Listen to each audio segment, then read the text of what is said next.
Well, he did it again. George R. R. Martin just posted another big blog update on his Not a Blog website, and he talks about his writing process, which he usually never really does. He goes into way more detail than he did in a long time, and I think it's worth talking about. So I'll focus on the most important parts, as I always do. Yeah, let's do it. George opens up this blog post with his typical gardener description. And what he means by that is that he figures the story out while he's writing it. He knows where it will end, but he doesn't know the broad strokes of it. He doesn't know what will happen along the way. And for those that don't know, here's him explaining it. Another question that I get a lot, especially since the end of Game of Thrones on HBO, is whether A Song of Ice and Fire will end the same way. An architect would be able to give a short, concise, simple answer to that, but I'm much more of a gardener. My stories grow and evolve and change as I write them. I generally know where I'm going, sure. The final destinations, the big set pieces, they have been in my head for years, for decades. In the case of A Song of Ice and Fire. There are lots of devils in the details though. And sometimes the ground changes under my feet as the words pour forth. Yeah, as I said, he knows where the story is going, but as we all know, he kind of wrote himself into a corner with that whole marine situation. And that is a prime example of his writing style. So yeah, this type of writing style is definitely causing big problems. Let's continue. Most of you know by now that I do not like to give detailed updates on Winter. That's a new one because he keeps talking about it on his Not a Blog, so I don't know what you're talking about here, George. I'm working on it. I have been working on it. I will continue to work on it. Yes, I work on other things as well. Yes, he absolutely does. He works on, 1,500 television shows as well as theater plays and God knows what else. Yes, he's definitely working on other things as well. I love nothing more than to surprise my readers with twists and turns they did not see coming, and I risk losing those moments if I go into too much detail. Spoilers, you know. Even saying that I am working on a Tyrion chapter, as I did last week, gives away the fact that Tyrion is not dead. Reading sample chapters at cons or posting them online, which I did for years, gives away even more. I actually quite enjoyed doing that until the day came that I realized I had read and or posted the first couple of 100 pages of Winds or thereabouts. If I had kept on with the readings, half the book might be out by now. So what's really interesting to me is the fact that he says that he spoils Tyrion not being dead by revealing that he's working on a Tyrion chapter, because we gotta keep in mind that he doesn't always write in chronological order. So maybe he's writing it chapter by chapter now. Who knows? About the sample chapters, yeah, they're revealing, but then again, George rewrites so much stuff that you kind of don't really know or can't really take those for granted. I mean, the Forsaken chapter is an amazing chapter. One of my favorites actually, and it goes into so much detail. It's a fascinating one, but I never really bothered taking it for granted. But yeah, he's right. It was a good decision to stop releasing sample chapters. Well, and now it gets really, really interesting. What I have noticed more and more of late, however, is my gardening is taking me further and further away from the television series. Thank God.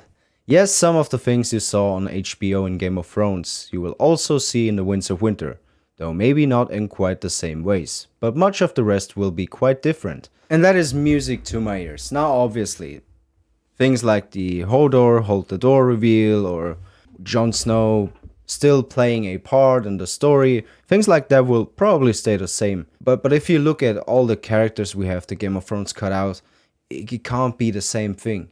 It just can't be. There's no Victarion on the show, there's no young Griff on the show, and that is actually what he mentions here. George continues, and really, when you think about it, this was inevitable. The novels are much bigger and much more complex than the series. Certain things that happened on HBO will not happen in the books, and vice versa. I have viewpoint characters in the books never seen on the show. Victarion Greyjoy, Arianne Martell, Areo Hota, John Connington, Aeron Damphair. They will all have chapters, and the things they do and say will impact the story and the major characters who were on the show. I have legions of secondary characters, not POVs, but nonetheless important to the plot, who also figure in the story. Lady Stoneheart, Young Griff, the Tattered Prince, Penny, Brown Ben Plum, the Shave Pate, Marvin the Mage, Darkstar, fuck Darkstar, Jane Westerling, Some characters you saw on the show are quite different than the versions in the novels. Yara Greyjoy is not Asha Greyjoy, and HBO's Euron Greyjoy is way different from mine. Yeah, George, we could tell. Euron Greyjoy was just a sneaky pirate, whatever character on Game of Thrones. And it's not the fault of the actor. I think Pilo Asbeck could have actually pulled it off. He was a great actor, and he was kind of disappointed that he didn't get to play this complex character that George created. And yeah, we knew already, but it's still cool to have the creator of the character openly talk about it. I think Euron Greyjoy is going to be one of the final endgame villains in A Song of Ice and Fire. So yeah, it's definitely going to be different, especially with all the magic that was cut out from Game of Thrones.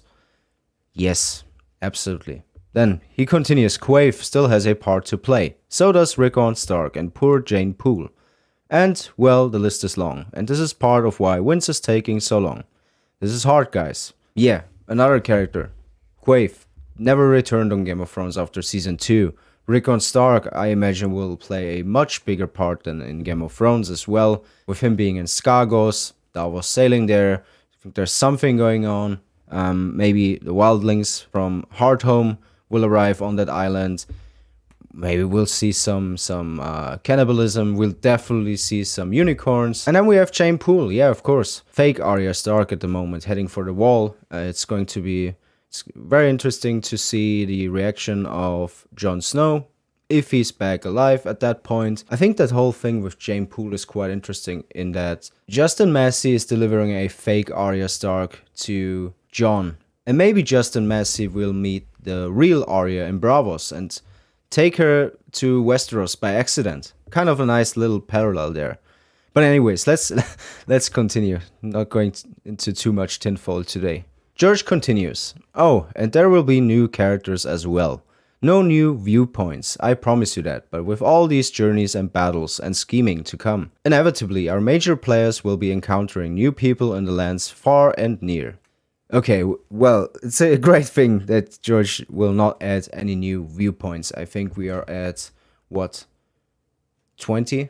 21 POV characters? So yeah, he has to kill off some people. So yeah, no new Ironborn, no new whatevers. That's a good thing. That's a good promise. Anyway, he continues. One thing I can say in general enough terms that I will not be spoiling anything. Not all of the characters who survived until the end of Game of Thrones will survive until the end of A Song of Ice and Fire. And not all of the characters who died on Game of Thrones will die in A Song of Ice and Fire. Some will, sure. Of course, maybe most, but definitely not all. Of course, I could change my mind again next week with the next chapter I write. That's gardening. Yeah, another prime example. I think for the main characters, like Jon Snow, for example, it will be pretty much the same thing. I think the ending of Jon Snow on Game of Thrones was so disconnected, and all that happened in Season 8 with Jon, or pretty much after Jon died, everything that happened felt kind of disconnected to what we were seeing in the seasons prior to, let's say, Season 5, Season 6. So yeah, I think those things will pretty much stay the same. But for characters like Bronn, no. There's no way in hell that a character like Bronn will be the Lord of the Reach. Never. Never. That's not gonna happen. And that's exactly what he's talking about here. Other characters will die who didn't die on Game of Thrones, and vice versa. So yeah, it could be anything. With the way he writes, this could be and mean everything and anything. And we just have to wait and see how it plays out. I mean, if you look at the situation in Meereen, we still don't know what's going to happen with Barristan Selmy, a character who was done so dirty on Game of Thrones in Season 5. Well, he's still alive. He's defending Meereen.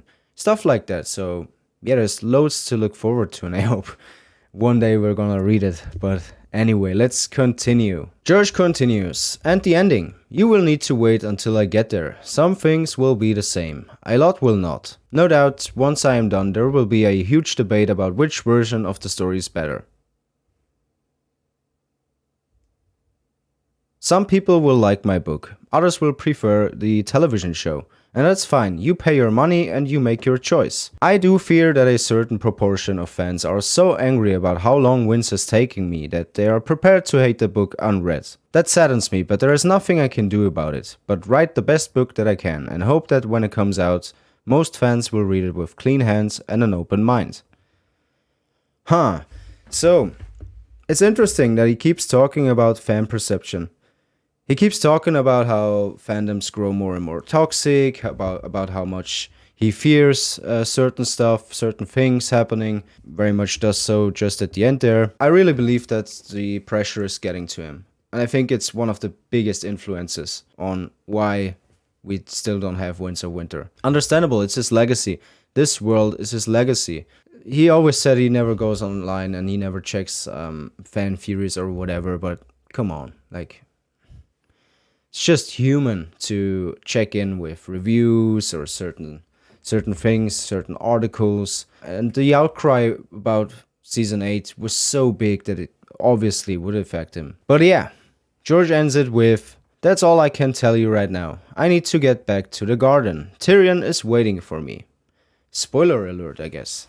And I hope he's doing well, man. As much as I would love to have Winds of Winter tomorrow, and as much as I'm frustrated, it's been 11 fucking years, and my god, it's definitely okay to be frustrated about this, man. I hope he's doing fine. He's an old man, and yeah, it's kind of sad, but anyway, I hope you enjoyed this video.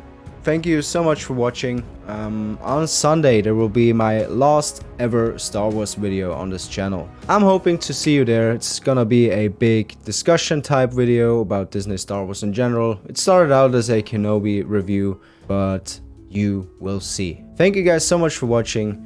Subscribe if you want. Take care and see us later.